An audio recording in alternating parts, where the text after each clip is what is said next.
Magandang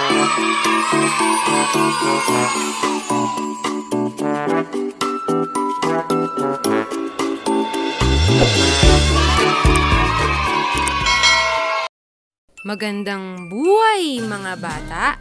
Ako nga pala si Teacher Sara, ang magkukwento sa araw na ito. Handa na ba kayo? Ang 10 pandesal ni Ato. May akda ni Leonida L. Raden, iginuhit ni na Janeline Q. Laguna at Ernest Jan F. Bayona. Ito ay isang kwentong pambata. Bumili si Ato ng 10 pandesal kay Ka Robert. Nakita ni Ato si Tupe.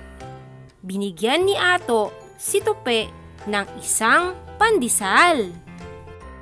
Sinilip ni Ato ang supot ng pandesal. 1, 2, 3. Nakasalubong ni Ato si Lisa sa paglalakad. Binigyan ni Ato si Lisa ng isang pandesal. Binilang ni Ato ang natitirang pandesal. Meron pa siyang 8 pandesal. 6, 7, 8. Pag-uwi ni Ato sa bahay, nakita niya sa tapat ng pintuan ang kuya niyang umiinom ng mainit na tsokolate. Naisip ni Ato na bigyan ang kanyang kuya ng isang pandesal. Ngumiti ang kuya ni Ato sa ibinigay na pandesal. Muling binilang ni Ato ang 5, natitirang 6, pandesal. 7. Meron pa siyang 7 pandesal. Bumaba ang ate ni Ato galing sa kwarto. Binigyan niya rin ang kanyang ate ng isang pandesal. Tiningnan muli ni Ato ang natitirang pandesal.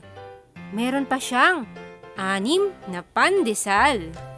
4, 5, 6. Pumasok si Ato sa kusina.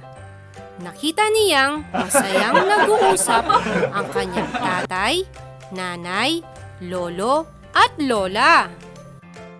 Binigyan ni Ato ang bawat isa ng tig-iisang pandesal. Binilang muli ni Ato ang natitirang pandesal. Meron pa siyang 2 pandesal. 1, 2. Nakita ni Ato ang kanyang alagang pusang si Muning sa may hagdanan.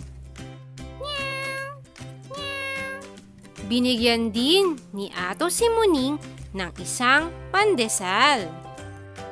Sinilip muli ni Ato ang supot. Meron pang natitirang isang pandesal. 1. Nagtimpla ng gatas si Ato. Naupo siya sa tabi ng kanyang lolo. Masayang kinain ni Ato ang isang pandesal. At dito nagtatapos ang ating kwento. Salamat sa inyong pakikinig. Hanggang sa muli. Paalam!